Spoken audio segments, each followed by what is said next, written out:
ইরাকের লোকদের জন্য একটি খুশির সংবাদ। গতকাল ইরাকের প্রধানমন্ত্রী জায়েদ আল জাইদি এবং আমেরিকার প্রেসিডেন্ট ডোনাল্ড ট্রাম্প দুইজনে বসে একটা চুক্তি করেছে বা আলাপচারিতা করেছে যে তারা এই যুক্তরাষ্ট্র ইরাক থেকে তাদের যে সৈন্য আছে, সেনাবাহিনী আছে, সেগুলো প্রত্যাহার করে নেবে, সমস্ত সৈন্য প্রত্যাহার করে নেবে। তো আপনারা জানেন যে এই ইরাক এবং আমেরিকার যুদ্ধ কিন্তু 2003 সাল থেকে।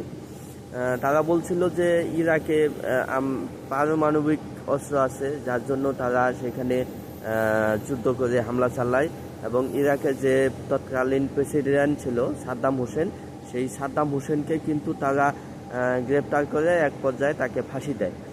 আর যে 26 সাল 3 থেকে 26 এই 23 বছরে কিন্তু সেই পারমাণবিক বোমার কোনো খোঁজ তারা পায় নাই বা মানুষকে দিতে পারে নাই, কিন্তু যুদ্ধ কিন্তু ঠিকই হয়েছিল এবং সাদ্দাম হোসেনকে কিন্তু ফাঁসি ঠিকই দিয়েছিল। তো যাই হোক, এই এখন তারা এই যে 23 বছর, এই 23 বছরে তাদের সেনাবাহিনী, তাদের মিল ফ্যাক্টরি, অয়েল রিফাইনারিং ফ্যাক্টরি সব কিছু তারা সেখানে স্থাপন করেছে।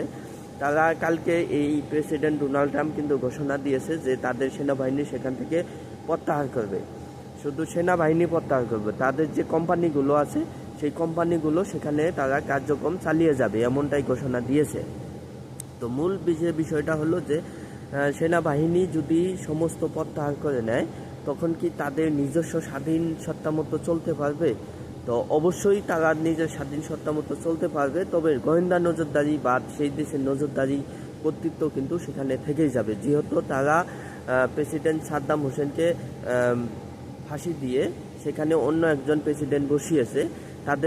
তাদের নিজস্ব মতামতের প্রেসিডেন্ট বা তাদের নির্বাচিত প্রেসিডেন্ট, অবশ্যই সেই প্রেসিডেন্ট তাদের কথা মতো চলবে। কালকে দেখুন হাস্যোজ্জ্বলভাবে তারা দুইজন বৈঠক করেছে, সেখানে বৈঠকের সিদ্ধান্ত হয়েছে যে তাদের যুক্তরাষ্ট্রের যে সেনা তারা প্রত্যাহার করে নেবে।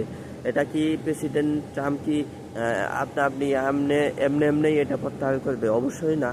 এখানে হয়তো অনেক কাহিনী আছে, অজানা কাহিনী, সেগুলো আস্তে আস্তে পরে জানতে পারবেন। তো প্রেসিডেন্ট আপাতত যেটা মনে হচ্ছে ইরাকের মানুষের জন্য একটা স্বস্তি, যে তাদের ঘাড়ে, তাদের মাথার উপর অন্য দেশের যে সেনাবাহিনী বা একটা চাপ, সেই চাপটা কিন্তু তাদের বর্তমানে আর থাকলো না।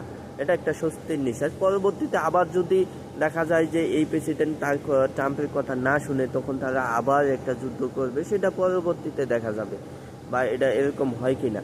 তো এখন বর্তমানে সেই দেশের লোকজন এবং তাদের সেনাবাহিনী সব কিছুই একটি স্বস্তির নিঃশ্বাস ফেলবে। অবশ্যই এটা ইরাকের জন্য একটা ভালো খবর।